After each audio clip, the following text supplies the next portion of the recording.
try and reset another creep. It becomes very difficult to play against. Oh my god, Wunder is gonna get burned down! Into the play, he still has the shockwave up and available, marking him up. Boom! Combo, baby! Sheo and Neeko working beautifully together. Perkz is trying to lay down a little bit more damage, but he already has to run for his life. BDS with a double kill on the top side of the map.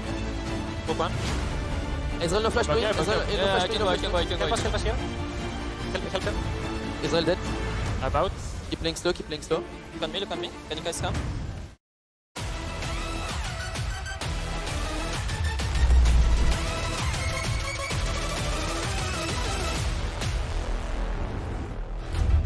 Welcome back to the LECS. BDS grabs a convincing win against Heretics here in Game 1. And Roxa, I know that Adam said it would be easy because it was such a stylistical mismatch between him, Wunder, and the rest of Heretics.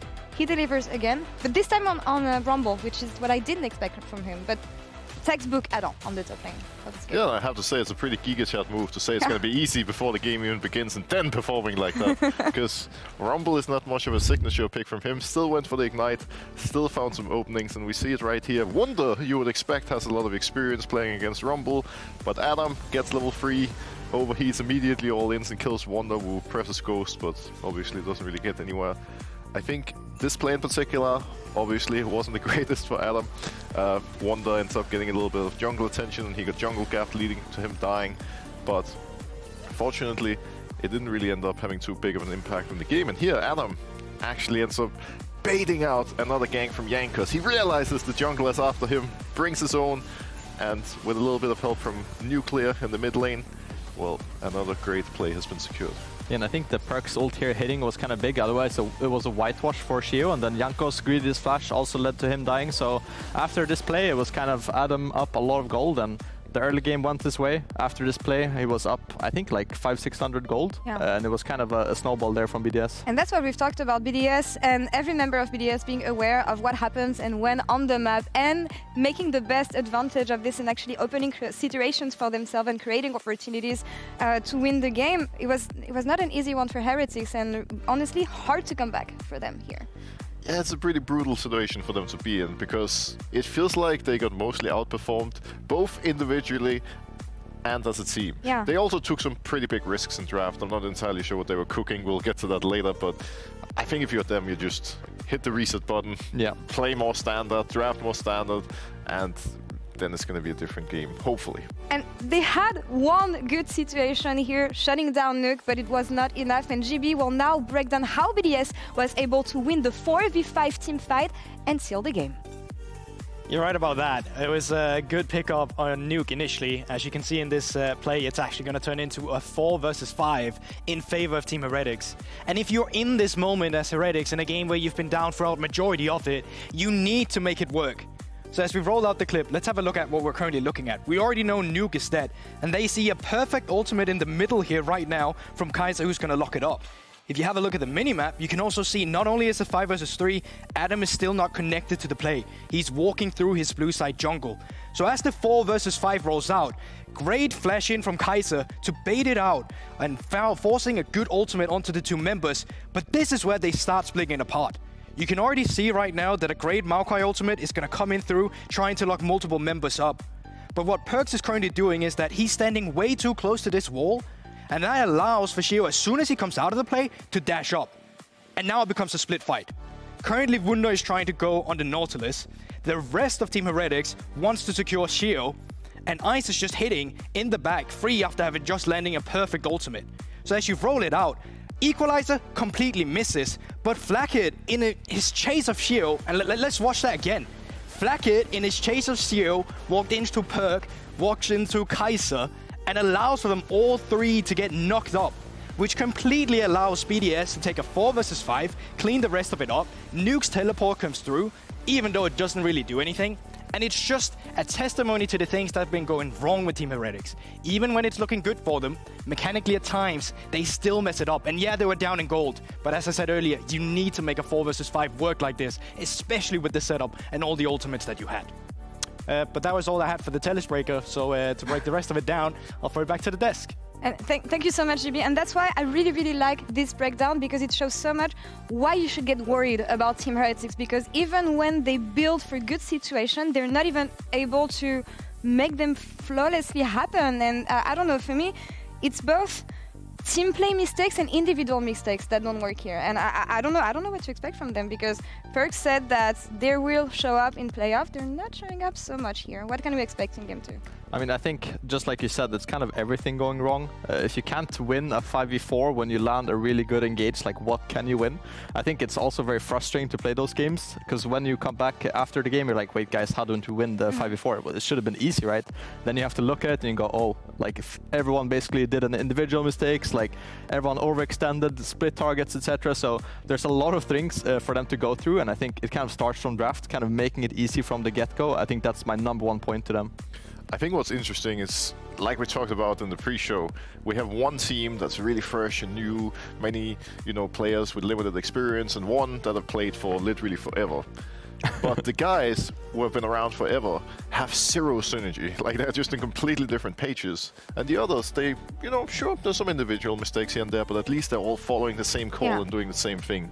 And I think, while we can talk about the individual stuff and draft, that is the main thing that makes them look so bad compared to BDS. And I think, like when I was looking at this draft, I see Varus 1P, right? You respond with Ezreal Maokai, which makes a lot of sense in my eyes, but then you go for the Ezreal mid-flex with the Kalista. And in my eyes, the Kalista doesn't really have an easy game to play in this draft. I think, especially with the Nautalis being picked on 4 by BDS because of the Blitzcrank ban, I really think Heretics should have banned out Nautalis. It's the easiest engaged champ against Ezreal and Kalista that you have in the game. In my mind, that was kind of the biggest draft blunder that Team Heretics did. I think they had a very easy comp kind of built up, and then the Kalista kind of made it difficult for no reason. So even though they won in lane, it was enough to have kind of a team fight impact. And I think what you both bring here is really important, because again, it comes also from the draft not having a clear direction. They want to stay on red side here for this second game, using these counter picks, hopefully for them. What do we want to see here on this side of Team Heretics? Well, I would like to see them actually using both their blinds and counter picks properly, because none of it really made too much sense. We saw the last pick, Udio into Rumble, which was a complete disaster. Like Treatz just mentioned, the bans weren't really ideal and they gave up Nautalis when they shouldn't. The Israel is a complete question mark. It reminds me a bit of in 2021 when all mid laners were playing Lee Sin, and they're like, oh, this looks fun, I'm gonna play this, but like they have no idea what they're doing. Like, why are you picking it so early, Yeah, for me, that's the main problem, is that you want to pick something easy to execute if you're going to have that many issues executing easy comps to begin with. And especially when you look on the side of Team BDS, who came prepared, because for me, seeing Adam on Rumble is not something I expected to see in 2024, not at all. So they have new picks alongside a really solid gameplay to begin with. Yeah, I think they were kind of going for the easy draft, right? They have Nautilus R, Rumble R in team fights, long-range poke from Varus, and kind of the Orianna to follow. So I thought the BDS draft was very straightforward, and Heretics on the other side, I think they were trying to go in every direction, kind of comfort pick on all sides here. So we go into the second draft here with kind of a similar bans, I would say. It's a salty run back, perhaps, since I was banned this time around. You guys were not too happy about the Seraphim ban, if I'm not mistaken, instead of Senna here. Yeah, I was thinking that the Heretics might have some other Senna comps cooked up. They didn't in game 1, and obviously Ice picking up the Varus again. I think he's a very solid Varus, maybe even the best Varus that we have in the league. This time around, they skip the Ezreal altogether. They just go for a kind of an easy point and click here on Jankos with the Vi, and the Kalista again for Flakked. So at least this time around, I think when you have support counter pick possibility from Heretics, it makes a bit more sense in my head. I like that adaptation from Heretics here, banning the Sin Sao, knowing that BDS is going to pick Varus and getting a really strong jungler in Vi. Now, regardless of what BDS picks, Heretics will always have a stronger jungle champion. And now I'm thinking of Blitzcrank, because in my head, Kaiser should look for the Blitzcrank here. There's a lot of good targets, and with the Kalista, there's almost no counter pick that Labrov could do into Blitzcrank. Renata is also a fine pick, but I think that Blitzcrank gives you so much pressure on the bot lane, and it's been kind of a contested pick in LEC for the past weeks. Still very strong on this patch as well, so I'd expect either a Renata or Blitzcrank to come through here. You can also just look for something like, I was going to say, like a mid laner here as well, to just match Orianna and hold support, because there are a lot of options. But it will be interesting to see if BDS kind of ban out a few of these supports. So we've spoken a lot about supports. Like, if you were Kaiser right now, what would you want exactly? Like, how would you feel comfortable going into the game? What do you need? I mean, basically, Kalista is not going to outscale Varus, Orianna, Pop in teamfights, right? So I think your goal is kind of to make bot lane as volatile as you can. I think even something like the Neeko could go into the support role. I think that's a pretty good flex that Heretics picked up. But my goal is to make bot lane as volatile and as spicy as possible. So I think it's up to BDS now to kind of ban away those champs that can make the game into a clown fiesta. How can you surprise Team BDS though? Because it's tricky. just, yeah, it's tricky. They come armed, and you're always gonna have some bans that you have to throw in the top lane direction because you know that you won't be able to handle this fix. Renata taken out of the pool here. More supports to be banned, maybe. What do you expect, Roxanne? Well, I'm thinking there's so many directions this could go. There's all the melee champions, like there's Blitzcrank, there's Nautalis. We could look for something like a Rel. I'm wondering where Senna is at in all this. Do you think it could be good in either countries? Oh, I think Senna is pretty risky, especially for the side of BDS. I think Kalista Senna as a duo is not that good for Heretics, and I don't think that you want to play Senna into the Kalista. It's very dangerous to kind of stay alive in that lane, so I would expect for Heretics these top bans to lock in their top lane on 4 and hold the support flex kind of that the Neeko is until 5. Wunder banned away now from Wunder, so I'm curious to see if he has a blind pick cooked up here that's good into Adam. I think Cassandra is kind of the obvious choice, which was banned away last game, and it's kind of the easiest top laner to play on the patch. I mean, yeah, we said easy to execute, and for me, this is Heretics' composition so far, and that's what I was expecting from them in a way. How do you finish this composition for BDS, Roxa? Well, I think it really comes down to what Adam wants to do right now. Because Always. he could lock at Garen, he could go Rumble again, he could go a completely different route. It's hard to predict, right? So This is a Garen game, no, surely. Surely There it's you a Garen go. game. that is... It's always a Garen game for Adam, anyway. It certainly would appear so. So if he goes for the Garen, which is a matchup we've seen him play quite a lot, he's very great at it. They really just need a support. And something This is hard. that I think they should go for is the Nautilus. It looked great in the last game. It gives There them you front go. line, it gives them engage. And now There we BDS go. also has a pretty easy to execute team comp. We do see the Blitzcrank Yeah. locked in, getting the spicy bot lane that you were asking for. Yeah, I think Heretics just really needed to make this volatile bot lane matchup happen because obviously now you have Adam on the Garen, he's a big threat on top side, and Team BDS again has this kind of easy to play comp with point and click CC and kind of easy front to back, so it's up to Team Heretics to actually make use of their early champs now. They have mid push, they have a really strong jungler, and they have a very heavy fighting bot side, so it's up to them to kind of push the game forward. Yeah, I like the adaptation on the side of Team Heretics here, but do you think BDS can close out this series with the weapons they have? I think while BDS made some, while Heretics, made some good adaptations, you also gave BDS 100% what they wanted, and Yep. they're going to be very happy and comfortable. So, in a sense, sure, the draft looks better, but they will still have to show up, and they will still have to prove that they can beat BDS on a comp that BDS is absolutely amazing at playing. We'll see what happens on the Rift as we're going to send it back to casters for Heretics BDS Game 2. Thank you very much, Laure. Moments away now from Game 2. Some spicy drafts. Always nice to see the Garen locked in. You know. I think he's the only person who said that. What? It's not. It is always nice. I mean, not to, for people to play against, I assume. Fair, or draft fair, against. You know. Or if you're really going to watch the laning phase, maybe not so fun. But when he hits level 6, great time. Let's get into it. Game 2, BDS versus Team Heretics.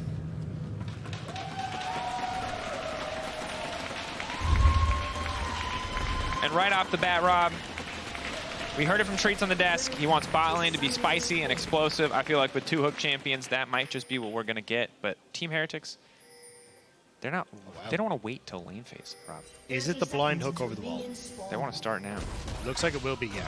Oh. All right, guys. If he ever does that again, we all have to make sure we go ooh and then scream really loudly like he hit it, just so we throw him Like off. we used to do with Rift Herald. Yeah, Just- exactly. yeah, I feel like. Can you imagine you're on stage, big venue, people are screaming as you throw the hook. You think for exactly half a second you've got it, and there's nothing. Wait. Oh. Attention. No. No, never mind. It is, the cooldown is a literal year, but a year has passed, so it is available now.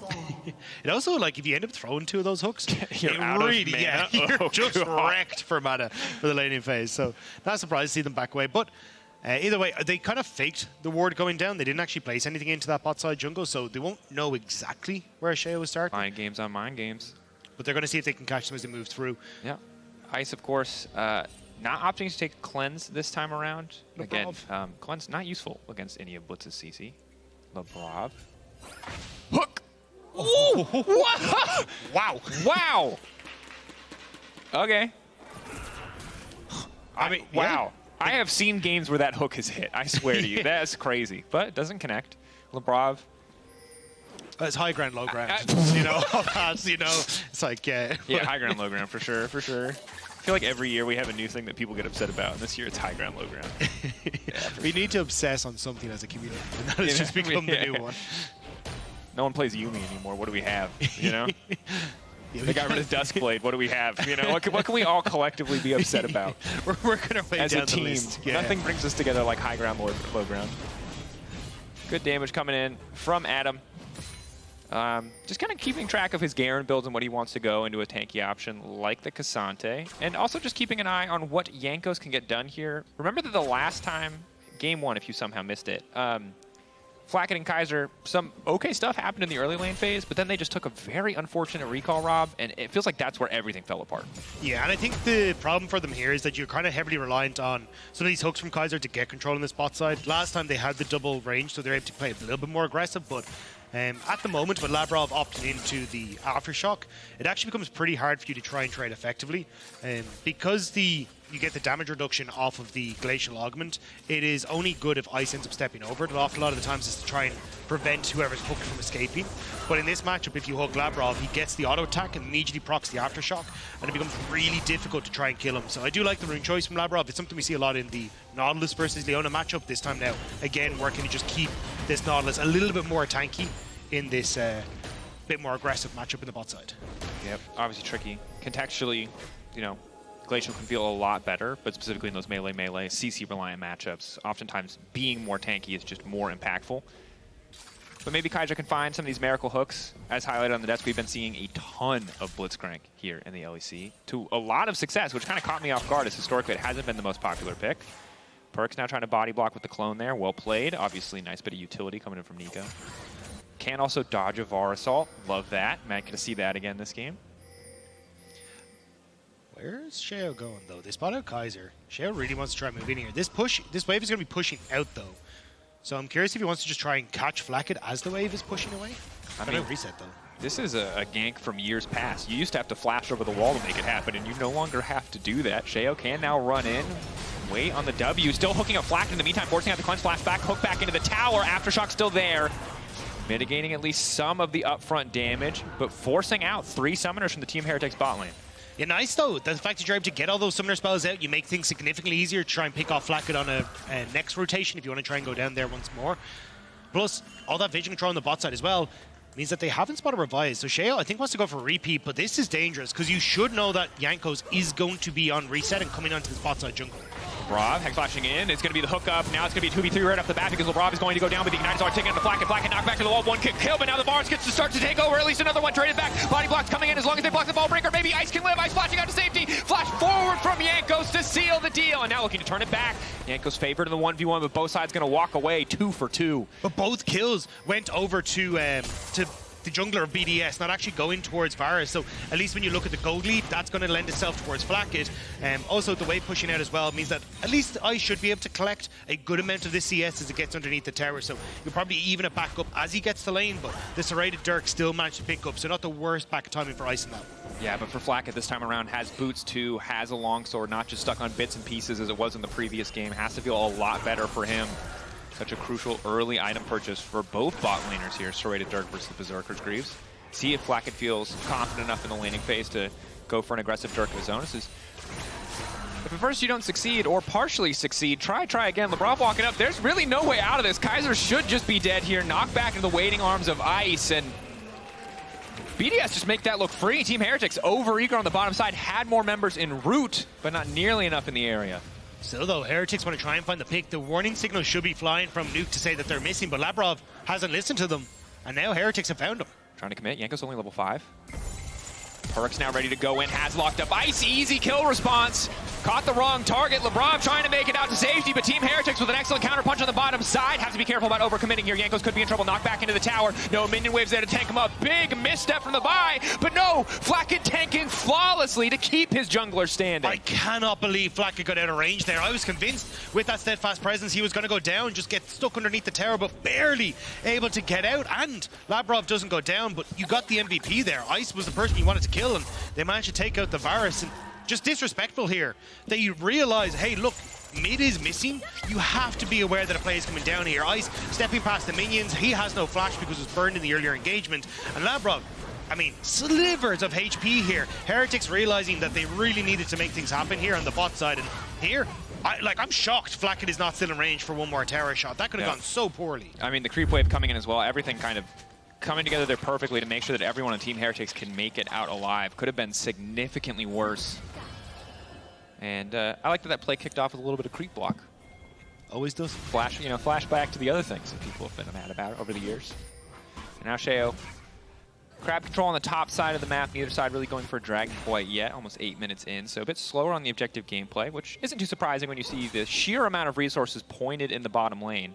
Yeah, I think that's why it's going to be hard to go for void groups this game, because you just don't want to give up that control on bot side. Oh, hang on. Going for the 1v1. Quick Ignite coming out from Adam.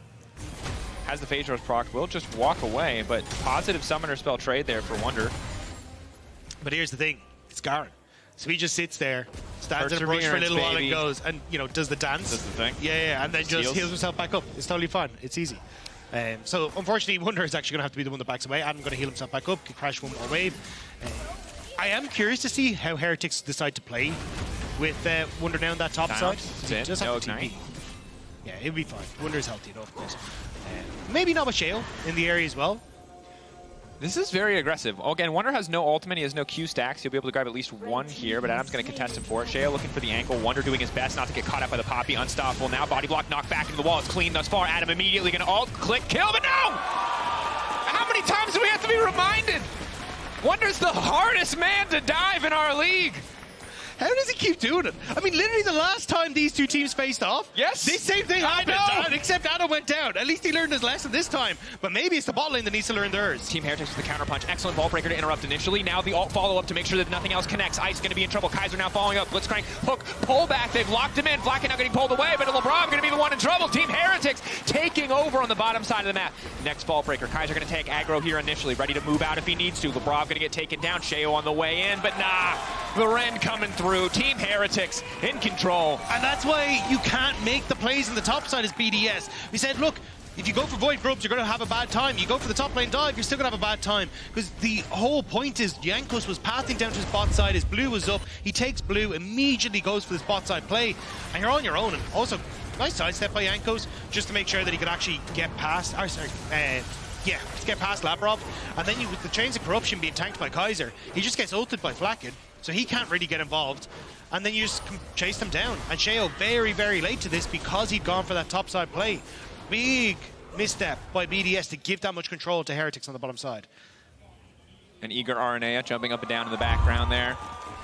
Happy to see his team do well. The downside of this sequence of play, yes, Adam goes down, or Adam doesn't go down. Yes, Wunder is forced back, but Adam does not leave lane. Adam has a wave crashing. Wunder loses so much gold. That's a man who just survived, two members on the top side looking for a dive, but it is still Adam with a 581 gold lead. And BDS now ready to make a bit of a punch here on the bottom side. I was watching Perkz, did have push in mid. It's just that Jankos is on the top side, so they don't want to fully commit to trying to answer this push in the bottom lane, but may need Perkz to just wander down to hold in case Sheo tries to go for something. Wards are there.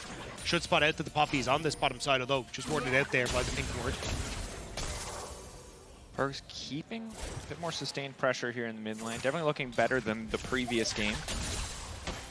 Solid gold lead, mostly because of the kill here. You can see a small CS lead as well, 10 in his favor. Nuke trying to bait, nice pull back there. Sheo on the way in, surely no way that Perkz can make it out of this one. Throws out the clone, but they've got time to kill both.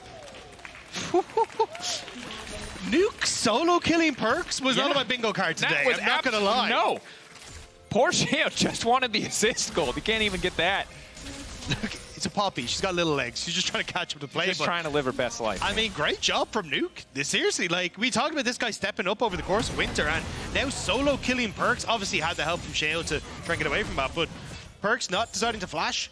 Wanted to, I'm assuming, keep that for one of these upcoming fights, but still giving that early kill to Nuke again, just like game 1. Yeah, and again, you also have, similar to previous game, an excellent ball delivery system in the form of this Poppy who can get into the enemy backline. Team Heretics are going to have to give that a certain level of respect. While the early game is going much better, it's much closer, it's a very even early game thus far.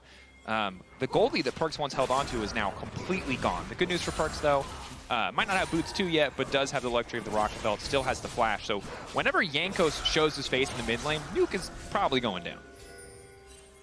I'm watching on the bot side, though. Again, Heretics using this push on bot side to try and make sure they can move in, but I'm not sure they're going to be able to achieve too much apart from getting some vision control. Again, I like that we're kind of seeing BDS go, look, we don't really care about these void groups. Again, it's just about trying to keep control over this bot side, but it does mean the story's getting old. It's just like, again, more and more control over the bottom half of the map. Yep. And again, minute and 10 seconds until Infernal Drake spawns, second Drake of the game. You see the little indicator pop up there. I think that's what Heretics are trying to play for here.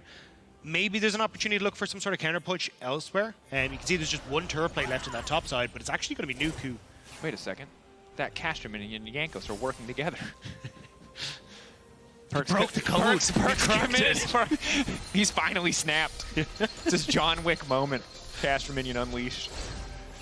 Still though, forcing Nuke out of mid lane means that you do get pressure on this mid lane. You'll get a turret blade, get to reset, and again, as you say, just 20 seconds now until the dragon spawns. I think this is where you're in a position where you could look for a play, especially with resets coming through from Ice and Labrov, but Flakked looks like he's on a bit of an unlucky timer himself, so maybe they're not going to be able to contest this as much as they would like. Jankos Sundered Sky as well can be a very impactful item in skirmishes. Frozen Arc, good overall, cheap, nice early item for Sheo, but more upfront damage from the side of Team Heretics. Perkz with the rocket belt too. A lot of playmaking. There are so many angles for Team Heretics to start a fight on their favor, and here comes Kaiser. What is he going to hook?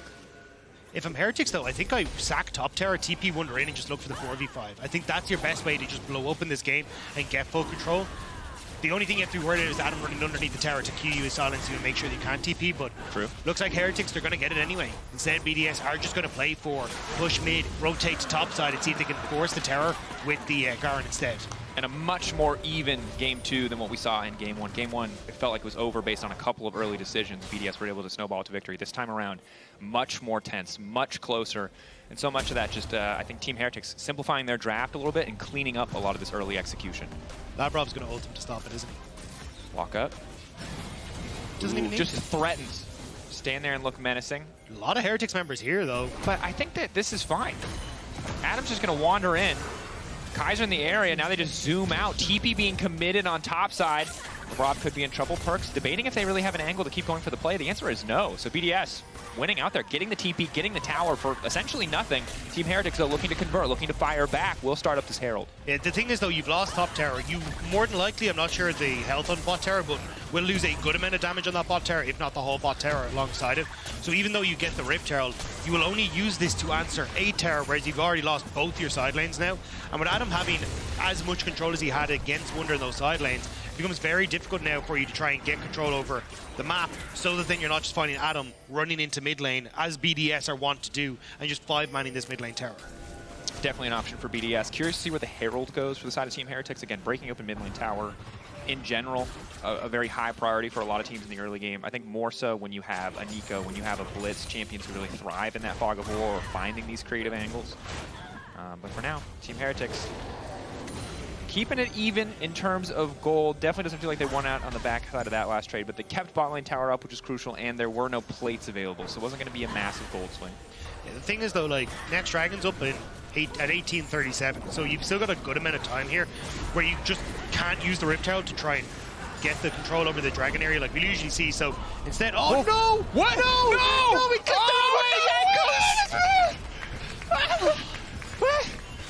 For content? Why?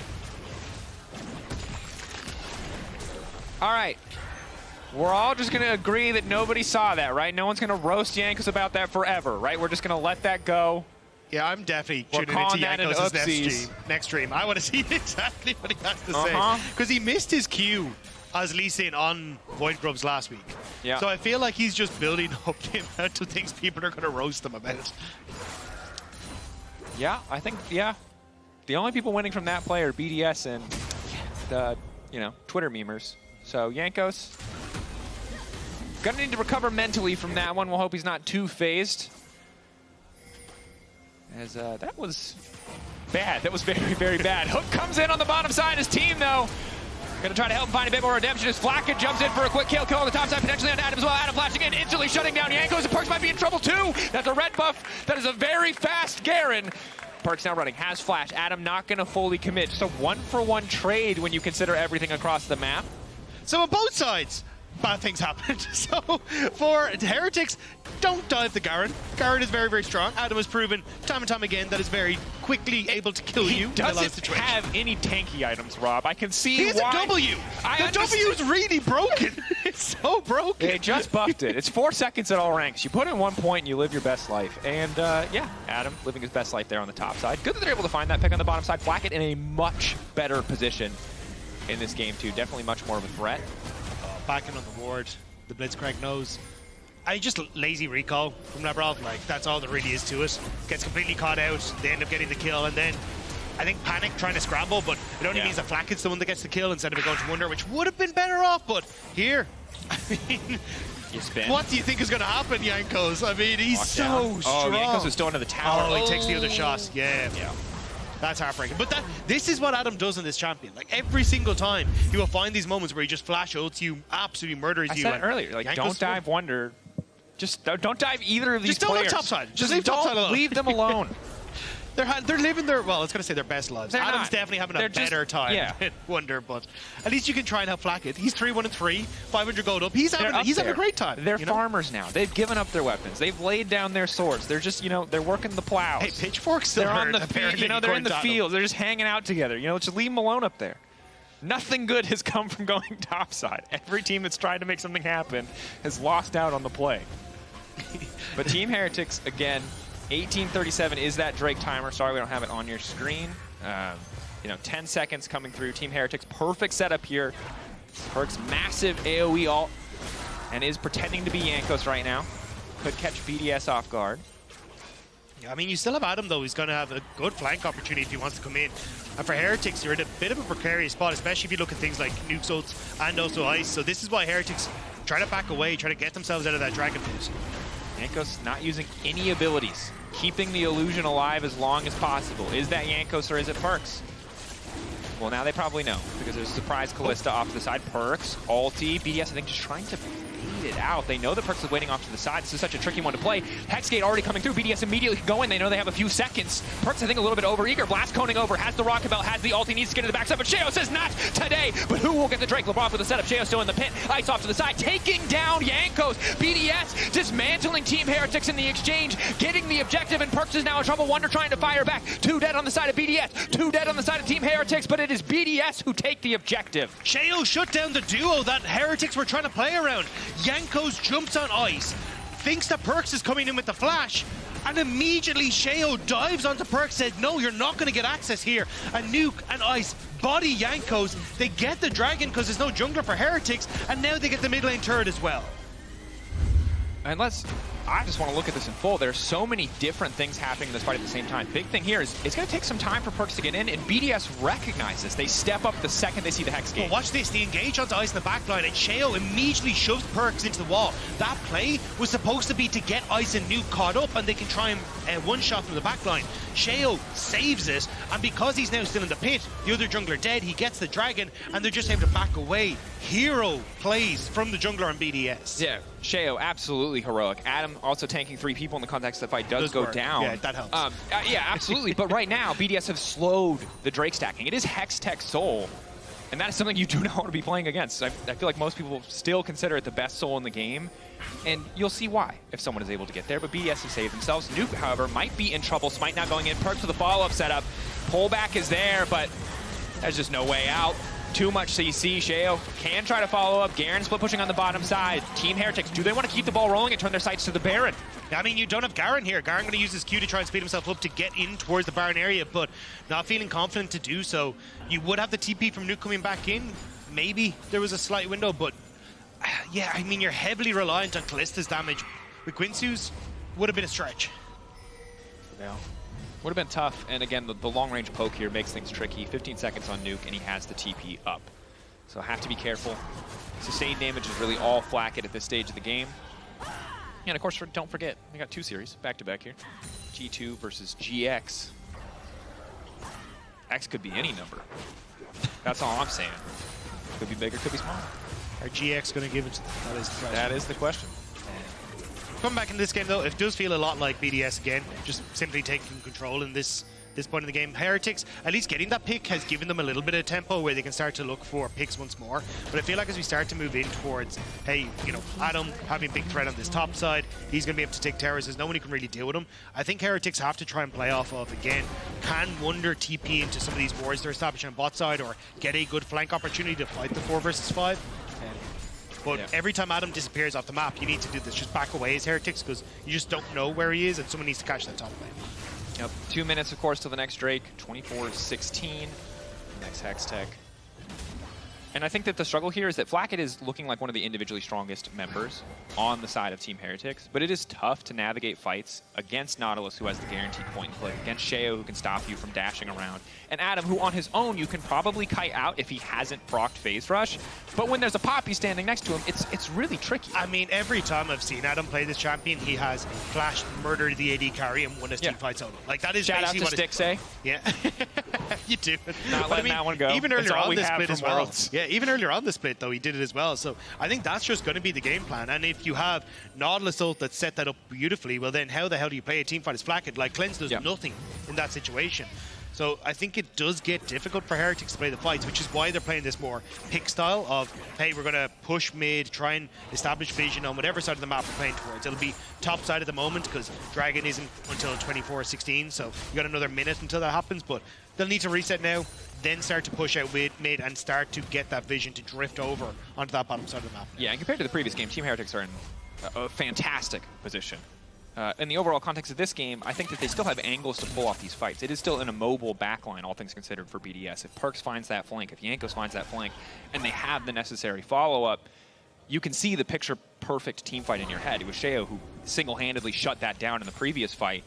But you're not always going to have that perfect angle as Poppy to kick the Neeko out of a fight. And that's why I think a huge amount of this is going to come down to summoner spells. The fact you flashes on everyone apart from Kaiser is good on both sides of the equation. Perkz can try and get access in these close quarter fights to get onto Nuke, to get onto Ice, but on the flip side, if they spot you, they get to flash away. So it really is going to come down to very, very minute details here, minor setup differences, which at the moment Heretics are kind of giving up that control over the river area, which does help out quite a bit for Heretics, even looking at Nuke going to match the push from Wunder on top side. Good lane assignment coming in from BDS. Yeah. Wunder is going to grab that tier 2, essentially uncontested here, but Adam with no TP assigned to bot lane so he can get to the play faster. Nuke, of course, has the TP. Again, fundamental League of Legends, but the kind of play you expect from a team that frequently runs top laners without these TPs. Good flank opportunity from Adam as well. They want to try and spot, but fake Hexgate start there from Perkz, but Adam has spotted it out. Now recognizes that Cassante is a fake Perkz. Perkz throwing down some spells, and it just looks like nothing's really going to happen here. Objective ready to go down. Sheo ready to body block. Jankos going to go into the pin. He's going to take one away. Soul point for Team Heretics. Knockback immediately on Labrov. Adam in the backside, just trying to one-shot Flakked, but the ulti, Kaiser doing everything he can to keep Flakked alive, and they'll do it. They keep their man standing. Wunder getting ushered out on the backside of the fight, but he is still up. 2 members down on the side of BDS. Objective to the side of Team Heretics. A perfect exchange for them. And they can still go towards Baron as well. They don't have to stick around for this. Perkz is going to just stay there to keep that mid lane tower going down, but you've still got your jungler. You still have a smite. And they can go for Sheo. Crucially, though, didn't use his ultimate in the last fight. So if you commit to Baron, Sheo could look for the steal by knocking Jankos out of the pit. X-Flash, TP into the pit. Sheo now in no man's land. A single blitz hook could stifle his dreams here. 8K. Not great vision. Wunder ready to go in. Knockback, not going to connect onto anybody. That is crucial. Baron should just be Team Heretics. BDS are looking for the follow-up fight, but already the knockback into the wall. They're trying to finish it. He gets it! Against the Kalista! Against all odds! Jankos might steal a dragon, but Sheo gets the Baron!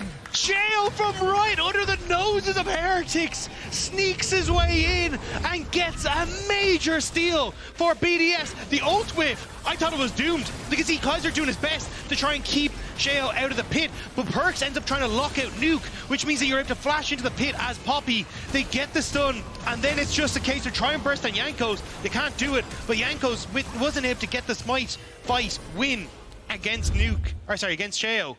It means there's a massive pickup for BDS off the back, and now they get to shove in these waves and make it so difficult for Heretics to fight on the map.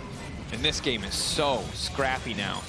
Perkz much better wave clear than the Ezreal this time around. Should be able to mitigate a lot of the push that is happening here. But BDS, it felt like finally signs of hope for Team Heretics that they had solidified a real advantage, a substantial advantage. But all of that dwindling away on the back of Sheo's steal. Sheo having a hell of a day. The Xin Zhao game into this Poppy game, doing everything the team needs. Yeah, I mean, going for a very supportive build as well to make sure that he's able to keep Ice and Nuke in check. The Frozen Heart going to get a lot of value against people like Flakked when he dives in onto the backline as well. It makes that life very difficult for the Kalista. Ooh, flash out to safety. Knockback there, pullback coming through for Wunder. Immediately going to see the McHale's, Kaiser packing a bit of extra tools to make sure that his backline is safe. But the split push is happening. BDS really need to get aggressive here. Response now coming in from Nuke. TP now coming in as well. No interruption. Man advantage in the fight for the side of Team Heretics, but a nice start with the immediate shutdown as Labrov gets the kill credit onto Jankos. Perkz trying to kick things off, but he only manages to lock down 2. Adam gets pulled back into the back line and should just get deleted, but he keeps on spinning for just a little bit too long. Ice is untouched. Nuke is untouched. Shockwave onto 2, and down go BDS. It's a triple for Ice. And it might just be a 2-0 victory here for BDS. That was a beautiful fight. Labrov finding the hook immediately as Perkz TP'd in meant he couldn't get the flash fight that he wanted. And now BDS will crack open the base. Looks like they won't go for the throat just yet. They'll just leave the base in shambles. One inhibitor down, likely a second to follow. Perkz up first on the TP, but just not able to make it count. Nail-biting fights. BDS just out-executing by these slimmest margins. Jankos has to be careful about stepping too far forward here. Vault Breaker just to clear the wave. Threatening potential follow-up. No TPs left for the side of Team Heretics. Wunder's around the corner. Doesn't look like they're going to be able to go for the flank. There's some pings there. Not sure if they want to try and go for it, but watch. Okay, so as this comes in, so we get the turnaround to stop Kaiser from being able to follow up with the hook. Watch Labrov. Actually, no, it's Sheo, my bad, who gets the stun immediately onto the Perkz, into the wall, which means Perkz can't get onto the backline like he wanted to. Ice is able to buy distance. Nuke comes in just the end as well. But even with the front line gone, you bought enough space for the BDS duo to take down the rest of Heretics. At the end of the day, if we look at a damage chart, that's going to be 90% the Varus. But understand that Ice, like, yeah, there you go. Every single person on BDS willingly jumped into the fire so that Ice could sit in the back line and chill. That was an insanely easy fight for the Varus. It is 30 seconds till the next Drake. That is soul points for Team Heretics. Maybe one more steal could net them a soul. Start to even out this 5k gold deficit in terms of raw stats. Well, BDS have too much control. Garen now on the top side. Maybe they can look for a pick onto him right before the Dragon starts, but you can see BDS now, they've just established themselves with the opportunity to clear it. Well, I was going to say a lot of vision, but that's a lot of red in on the opposite side of the map for them, like in on their own jungle. So a TP play from Wunder, potentially Perkz won't have his up and available, but it may just be a case of shove out top side, collect waves, try and get towards like Rabadon's death cap for Perkz, because there's no way for you to try and contest this with the way the game is set up. Yeah.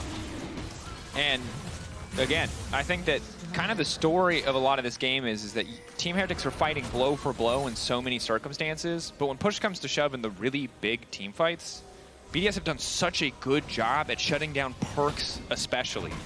Like on paper, the early game solid for Perkz, not bad. You'd think that the setup would be easy, but he's just getting denied access in each and every one of these fights. I don't think he's had a single Neeko ult that he would say, ah, that was the one. That was the sick one that I'm super proud of. Every single one has been mitigated or interrupted or just hasn't worked out for him whatsoever. But I think that's what's made BDS so threatening this year is how good their team fights have been. This is the person I'm marking. You can see there is clear communication on, hey, we're going to have Sheo make sure that Perkz can't get in a dragon fight, make sure Perkz can't get in on the TP, like keeping the backline safe. And as a result, look, Ice has looked good this game on the poke Varus, but Nuke has been the one that's 30% plus of the team's damage on a regular basis. And when he's on the Azirs, when he's on things like the Orianna, you can see how strong he's got. Crypt Bloom now, He's going to Hold hurt. back there, but there's no real follow-up. Perkz already spotted out on the wave. Sheo now stepping forward. Instant ult to knock up 2 bars. All now going to follow. Perkz cleansing out, but he just has the ult to get out to safety. BDS. They get this fight. Jankos just gets to run. They can try to turn back on Labrov, but here comes Nuke. Eyes on the Orianna. Eyes on the potential shockwave. Instant follow-up coming in from Adam. Instant 2-man shockwave. BDS cleaning house. Nowhere left for Team Heretics to go. Sheo says, Wunder, you can keep your life. We're going to take the base. I mean, Heretics will have one more in them as they move down to the lower bracket with this win, but BDS, they want to make this a resounding victory here. Absolutely do. No shockwave left, but BDS simply too powerful. Game 2, much more back and forth, much closer, but at the end of the day, BDS just playing better in the fight. It's out-executing, outperforming. They're going to keep on the upper bracket as they take down Team Heretics with a relatively clean 2-0. I mean, Labrov putting away his mouse as the Nexus falls. You can see they were confident throughout this one. Another day in the office for BDS, it looked like, but incredible performance. I am genuinely so excited to see how this team performs as they start to move on. They will go up against the winner of SK versus Vitality. Yep. And if you're looking at this slaughter that we just witnessed, I'd be nervous as both those squads. Yeah, I mean, there were weeks where it felt like SK were, you know, ready for that challenge. And I don't know who is ready for the challenge. BDS clean, showed us a lot there. Ice remains incredibly consistent. I think the biggest surprise, one of the biggest surprises for me this split, but of course, player of the series, you can vote now at LEC on X. Top lane Adam, mid lane Nuke, bot lane Ice. All of them doing their job. Sheo, supporting character, won't get the opportunity this time around. Quick bow from the team. We're going to send it over to a break. When we return, an interview with Adam before our second series, G2 versus Giant X.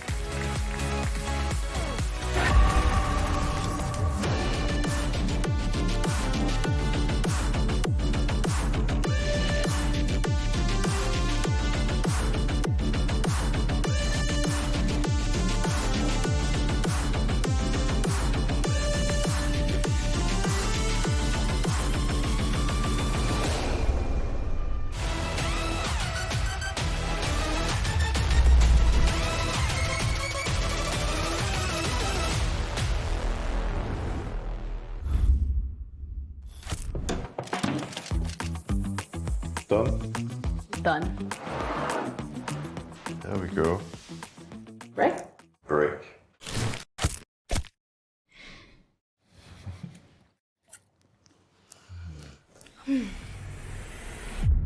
Even the biggest champ needs a break.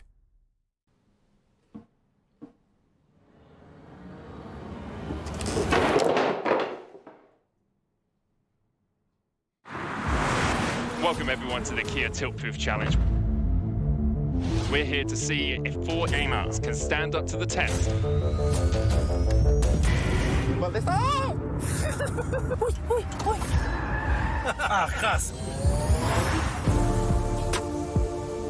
Dios mío de mi vida. I think I lost.